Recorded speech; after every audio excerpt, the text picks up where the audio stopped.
Friends, welcome to you in education hub HRI। Friends, इस video में मैं आज आपको संविधान के विषय में पढ़ाने वाला हूं। संविधान में संघीय कार्यपालिका बताऊंगा, जो कि भाग 5 में दी गई है। तो लोकतंत्र की 3 भाग हैं, या लोकतंत्र को 3 भागों में विभाजित किया गया है। फर्स्ट, कार्यपालिका, व्यवस्थापिका, न्यायपालिका। कार्यपालिका के अधीन केंद्र व राज्य सरकारें आती हैं। व्यवस्थापिका में संसद और विधानमंडल आता है। न्यायपालिका में SC, HC और DC आता है। SC supreme court, HC high court और DC डिस्ट्रिक्ट कोर्ट। कार्यपालिका को 2 भागों में विभाजित किया गया है। संसदीय व्यवस्था, जो कि संसदीय व्यवस्था की शुरुआत ब्रिटेन से हुई थी, और दूसरा है अध्यक्षात्मक शासन व्यवस्था। राष्ट्रपति, अनुच्छेद 52 प्रेसिडेंट, आर्टिकल नंबर 52 भारत का एक राष्ट्रपति होगा। योग्यताएं, राष्ट्रपति की क्या योग्यताएं होनी चाहिए? फर्स्ट, वह भारत का नागरिक होना चाहिए। वह 35 वर्ष की आयु पूरी कर चुका हो। वह लोकसभा का सदस्य चुने जाने के योग्य हो या सदस्य चुने जाने की योग्यता रखता हो। वह लाभ के पद पर ना हो। भारत का नागरिक होना चाहिए, वह 35 वर्ष की आयु पूरी कर चुका हो, लोकसभा का सदस्य चुने जाने की योग्यता रखता हो। नंबर 4, लाभ के पद पर ना हो। राष्ट्रपति को चुनने के लिए 50% प्रस्तावक व 50 अनुमोदक होने चाहिए। राष्ट्रपति की जमानत राशि 15,000 रुपये है। यह राशि 1/6 मत प्राप्त न करने पर जब्त हो जाती है। राष्ट्रपति संसद या विधानमंडल का सदस्य नहीं होगा। राष्ट्रपति संसद या विधानमंडल का सदस्य नहीं होगा। तो कार्यपालिका 2 भागों में विभाजित की गई है, संसदीय व्यवस्था और अध्यक्षात्मक शासन व्यवस्था।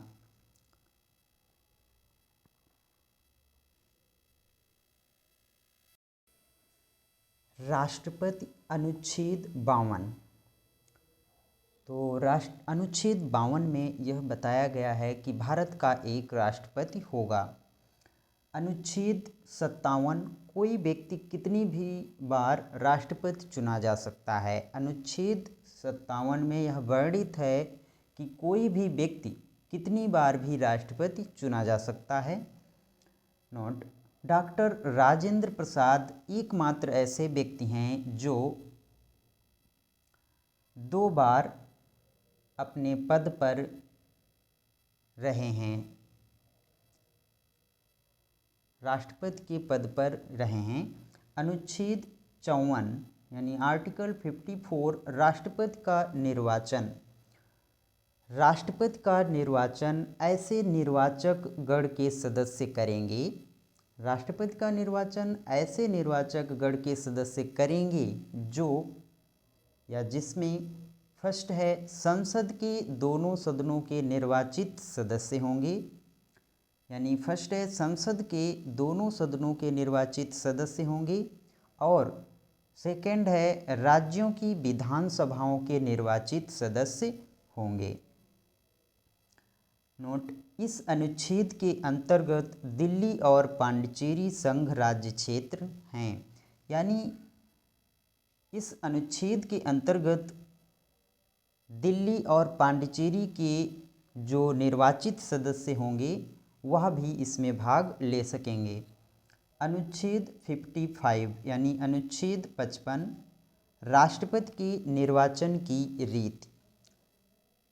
तो राष्ट्रपति के निर्वाचन की रीति एकल संक्रमणीय अनुपातिक पद्धति। अनुच्छेद 56, आर्टिकल नंबर 56, राष्ट्रपति की पदावधि। यानी राष्ट्रपति के पद की अवधि क्या होगी? पद ग्रहण से 5 वर्ष तक। यानी जो राष्ट्रपति की पदावधि है वो पद ग्रहण से 5 वर्ष तक है। यदि उत्तराधिकारी नहीं चुना गया है तो राष्ट्रपति पद पर बना रहेगा। राष्ट्रपति अपना इस्तीफा उपराष्ट्रपति को देता है। राष्ट्रपति अपना इस्तीफा उपराष्ट्रपति को देता है। उपराष्ट्रपति इसकी सूचना तुरंत लोकसभा अध्यक्ष को देता है। राष्ट्रपति का कार्यकाल पूरा होने से पहले चुनाव करा लेने चाहिए। राष्ट्रपति का कार्यकाल पूरा होने से पहले चुनाव करा लेने चाहिए। यदि पद बीच में खाली हुआ हो तो 6 माह के भीतर चुनाव करा लेने चाहिए। नोट: एम हिदायतुल्ला एकमात्र न्यायाधीश हैं जो भारत के राष्ट्रपति बने।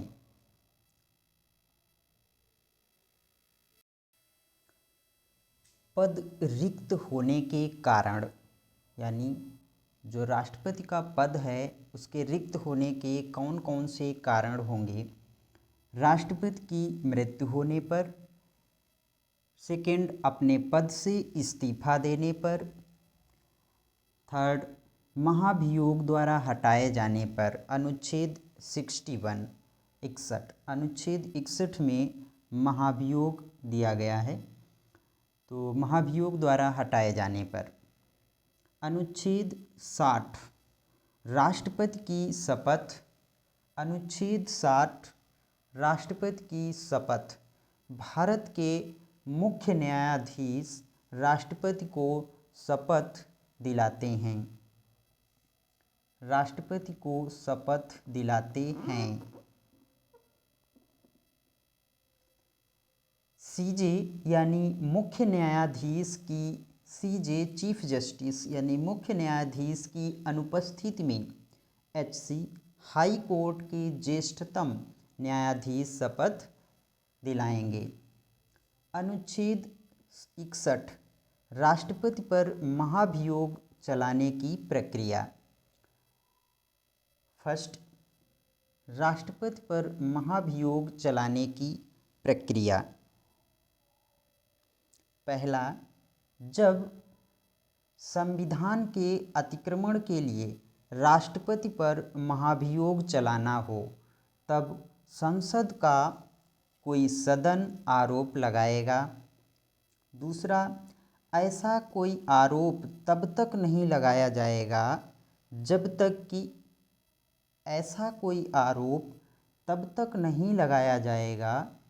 तक कि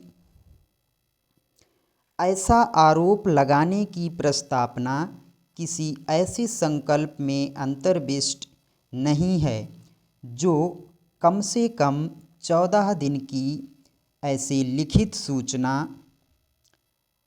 के दिए जाने के पश्चात प्रस्तावित किया गया है, जिस पर उस सदन की कुल सदस्य संख्या के कम से कम एक चौथाई सदस्यों ने हस्ताक्षर करके उस संकल्प को प्रस्तावित करने का अपना आशय प्रकट किया है और उस सदन की कुल सदस्य संख्या के कम से कम 2/3 बहुमत द्वारा ऐसा संकल्प पारित नहीं किया गया है।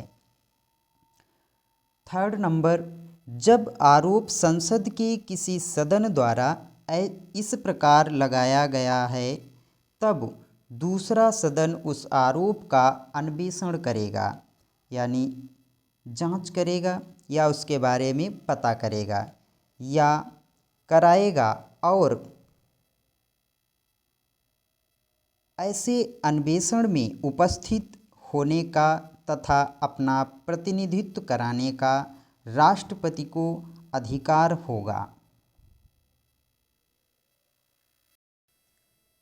4 नंबर 4, यदि अन्वेषण के परिणाम स्वरूप यह घोषित करने वाला संकल्प कि राष्ट्रपति के विरुद्ध लगाया गया आरोप सिद्ध हो गया है, आरोप का अन्वेषण करने या कराने वाले सदन की कुल सदस्य संख्या के कम से कम 2/3 बहुमत द्वारा पारित कर दिया जाता है, तो ऐसे संकल्प का प्रभाव उसके इस प्रकार पारित किए जाने की तारीख से राष्ट्रपति को उसके पद से हटाना होगा।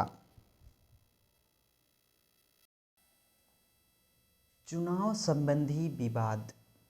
चुनाव संबंधी विवाद अनुच्छेद 71 के तहत सुनवाई सिर्फ सुप्रीम कोर्ट करेगा। अगर चुनाव संबंधी विवाद है तो उसकी सुनवाई अनुच्छेद 71 के तहत सिर्फ सुप्रीम कोर्ट करेगा। राष्ट्रपति की शक्तियाँ। कार्यपालिका की शक्तियाँ। भारत की कार्यपालिका के समस्त कार्य राष्ट्रपति के नाम से किए जाएंगे। अनुच्छेद 77 यानी अनुच्छेद 77 में यह कहा गया है कि भारत की कार्यपालिका के समस्त कार्य राष्ट्रपति के नाम से किए जाएंगे। सेकंड, राष्ट्रपति को सूचना प्राप्त करने का अधिकार। अनुच्छेद 78। थर्ड, मंत्रिपरिषद का गठन करता है। राष्ट्रपति मंत्रिपरिषद का गठन करता है। प्रधानमंत्री व अन्य पदाधिकारियों की नियुक्ति करता है। कुछ अधिकारियों को पद से हटाने का अधिकार भी राष्ट्रपति के पास होता है या है। विधायी शक्तियाँ। फर्स्ट, संसद का सत्र बुलाने व सत्रावसान करने का अधिकार। राष्ट्रपति संसद का सत्र बुलाता है और सत्रावसान करने का अधिकार भी है राष्ट्रपति को। फर्स्ट है बजट सत्र, यानी पहला जो साल का है वो बजट सत्र। दूसरा मानसून सत्र। तीसरा शीतकालीन सत्र होता है। बजट सत्र सबसे बड़ा सत्र होता है और शीतकालीन सत्र सबसे छोटा सत्र होता है। सेकंड, संयुक्त बैठक। अनुच्छेद 108। संयुक्त बैठक यानी राष्ट्रपति संयुक्त बैठक भी बुलाता है, जो कि अनुच्छेद 108 में बताया गया है। थर्ड है संयुक्त बैठक को संबोधित करता है। राष्ट्रपति संयुक्त बैठक को संबोधित करता है। फोर, संसद में अभिभाषण। राष्ट्रपति संसद में अभिभाषण भी कर सकता है।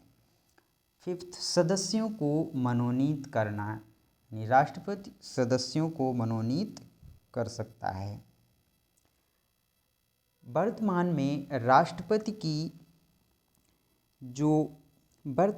जो राष्ट्रपति की सैलरी है या वेतन है वो 5 लाख रुपए प्रति महीना है। वर्तमान में राष्ट्रपति का जो वेतन है वह 5 लाख रुपए प्रति महीना है। नोट, लोकसभा में 2 एंग्लो इंडियन मनोनीत करते हैं। राष्ट्रपति लोकसभा में 2 एंग्लो इंडियन मनोनीत करते हैं। अनुच्छेद 331 के अनुसार। राज्यसभा में 12 सदस्यों को साहित्य, कला, विज्ञान और समाज सेवा इन 4 क्षेत्रों से मनोनीत किए जाते हैं। साहित्य, कला, विज्ञान और समाज सेवा। साहित्य, कला, विज्ञान और समाज सेवा इन 4 क्षेत्रों से मनोनीत किए जाते हैं। राज्यसभा में कितने? 12 सदस्य। 6 नंबर है संसद में किसी विधेयक पर हस्ताक्षर। 7, अध्यादेश जारी करना। अनुच्छेद 123। अनुच्छेद 123 के अनुसार राष्ट्रपति अध्यादेश जारी कर सकता है। न्यायिक शक्तियाँ। न्यायिक शक्तियाँ। फर्स्ट, क्षमादान की शक्ति। अनुच्छेद 72। राष्ट्रपति के पास क्षमादान की शक्ति है। सेकंड, सुप्रीम कोर्ट से परामर्श का अधिकार। अनुच्छेद 143। अनुच्छेद 143 के अनुसार राष्ट्रपति सुप्रीम कोर्ट से परामर्श ले सकता है। न्यायाधीशों की नियुक्ति। न्यायाधीशों की नियुक्ति। फर्स्ट, वित्तीय शक्तियाँ। फर्स्ट है ए, संसद में बजट प्रस्तुत करवाना। संसद में बजट प्रस्तुत करवाना। अनुच्छेद 112। बी, वित्त आयोग के सदस्यों की नियुक्ति। वित्त आयोग के सदस्यों की नियुक्ति अनुच्छेद 280 के अनुसार। सेकंड, सैन्य शक्ति। सैन्य शक्तियाँ। ए, राष्ट्रपति तीनों सेनाओं का सर्वोच्च अधिकारी होता है। बी है, तीनों सेनाओं के अध्यक्षों की नियुक्ति करना। आपातकालीन शक्तियाँ। थर्ड नंबर है आपातकालीन शक्तियाँ। आपातकालीन शक्तियाँ। फर्स्ट, राष्ट्रीय आपातकाल अनुच्छेद 352। सेकंड, राष्ट्रपति शासन अनुच्छेद 356। थर्ड, वित्तीय आपातकाल अनुच्छेद 360। आपातकालीन जो शक्तियां हैं, राष्ट्रीय आपातकाल है अनुच्छेद 352। सेकंड, राष्ट्रपति शासन अनुच्छेद 356। थर्ड, वित्तीय आपातकाल अनुच्छेद 360। भारत में अभी तक एक भी बार वित्तीय आपातकाल नहीं लगा है। भारत में अभी तक एक भी बार वित्तीय आपातकाल नहीं लगा है। तो फ्रेंड्स, ये राष्ट्रपति के विषय में संसद में क्या क्या दिया गया है इस वीडियो में मैंने आपको बताया है। तो फ्रेंड्स, अगर आपने अभी तक हमारे वीडियो को सब्सक्राइब नहीं किया है तो प्लीज़ अभी हमारे वीडियो को सब्सक्राइब कर लीजिए, जिससे कि जब भी मैं नया वीडियो अपलोड करूं उसका नोटिफिकेशन आपको तुरंत मिले और आप समय पर उसे देख सकें। Thanks for watching.